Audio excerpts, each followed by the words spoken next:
A pleasant good morning to all St. Lucians, all our viewers, our listeners. Now there is so much to be said, so I will delve right into my presentation.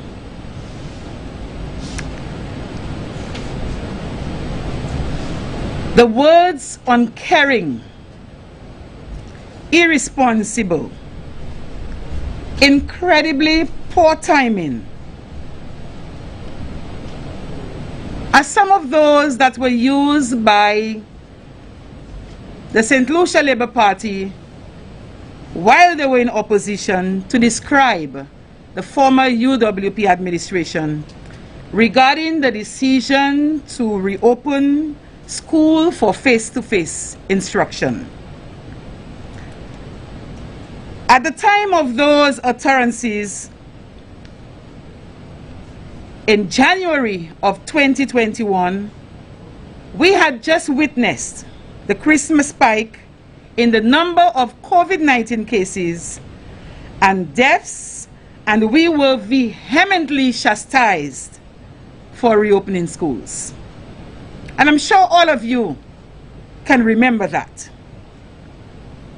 When we contrast the daily infection rates in January of last year and this year, we see a stark increase in each case. And I just want to share a few examples with you. On January 13th last year, 12 cases were recorded daily, as opposed to 568 cases recorded at the same time this year. A difference of how many? 556 cases. On January 14th of 2021, the daily infection rate was 41 cases. And January 14th this year, it stood at 464 cases. A difference of another over 400 cases. And as of Sunday, January 16th, the daily infection rate was recorded at 281 compared to 35 cases at about the same time last year. An increase of 246, 7 times more. Fellow St. Lucians, and you know what is most alarming? This January 2022, exactly 1 year later, at a time when a highly contagious COVID-19 variant is raging through our population, the same SLP administration, the Minister of Education, the Honorable Sean Edward, opened schools and announced yesterday at a press conference that schools will remain open for face-to-face instruction for the time being. Given the chaos, the anxieties, and the many concerns expressed by teachers, parents, principals, the teachers' union, and the general public regarding keeping students in school for face-to-face instruction amidst a surge in the number of infected cases, the United Workers' Party makes a strong appeal to this Labour administration to be more measured and responsible in their approach to the management of the COVID-19 pandemic in the education system. During Monday's press conference, the Minister of Education noted that the health and safety of teachers, students, principals, and ancillary staff is the #1 priority of his government and his ministry. If this is so, Mr. Minister, why then there seems to be a lack of synergy and coordination among stakeholders regarding the decision to keep children in schools at this time?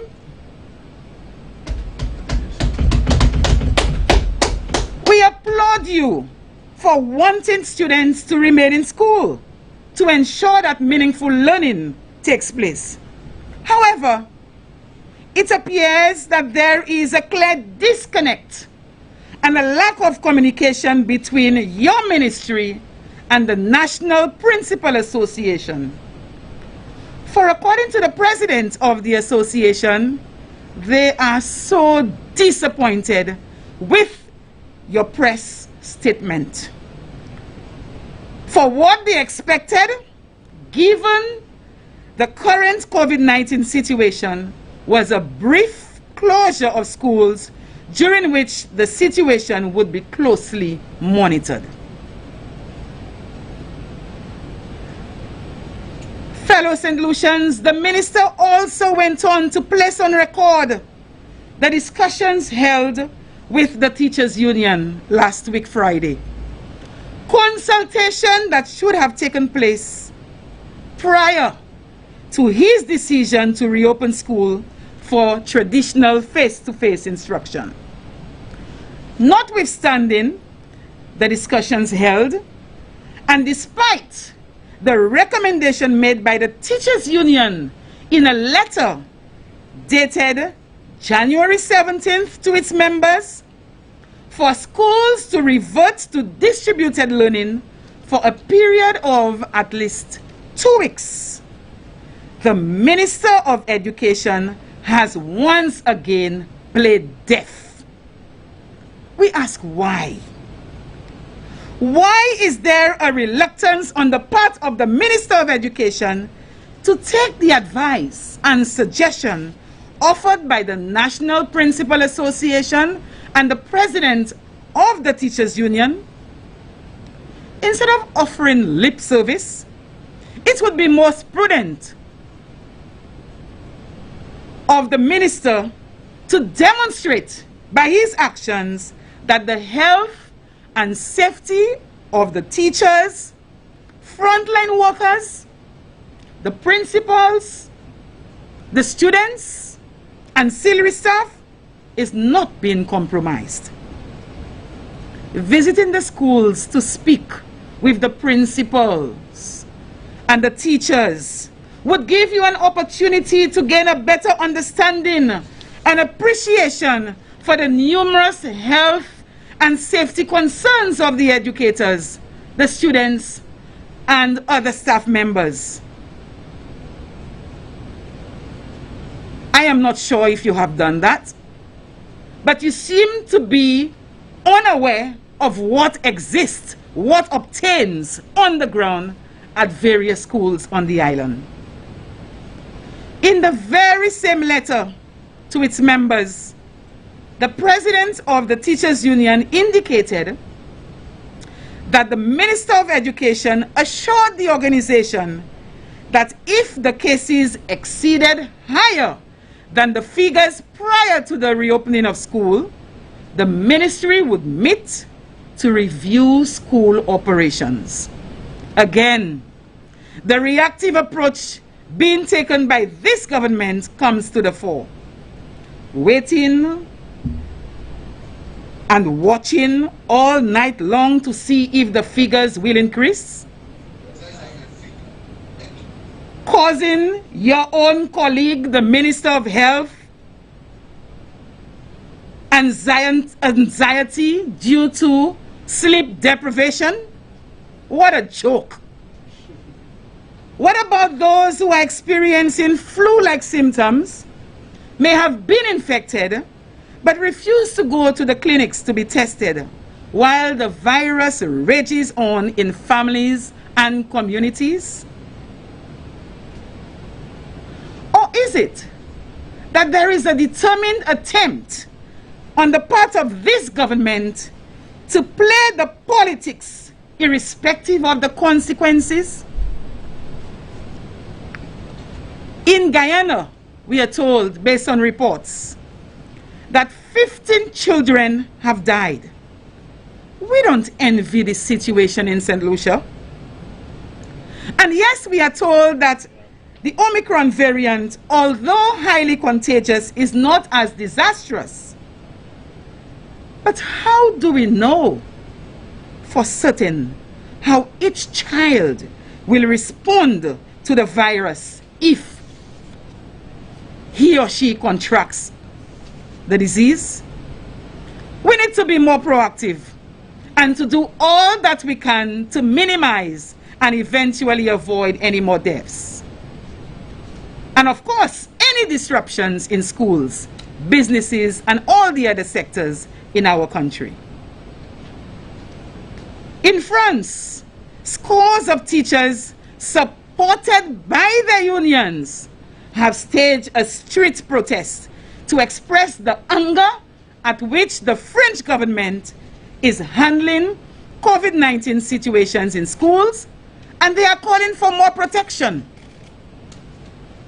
This is not to suggest that the teachers in our schools should do the same.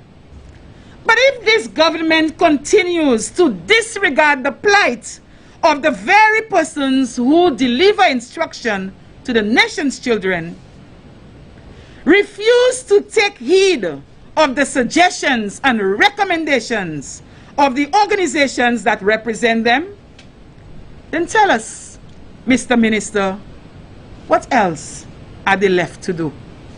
What else are they left to do? Fellow St. Lucians, the Labour Party administration continues to prove its incompetence, lack of vision, and inability to manage the pandemic.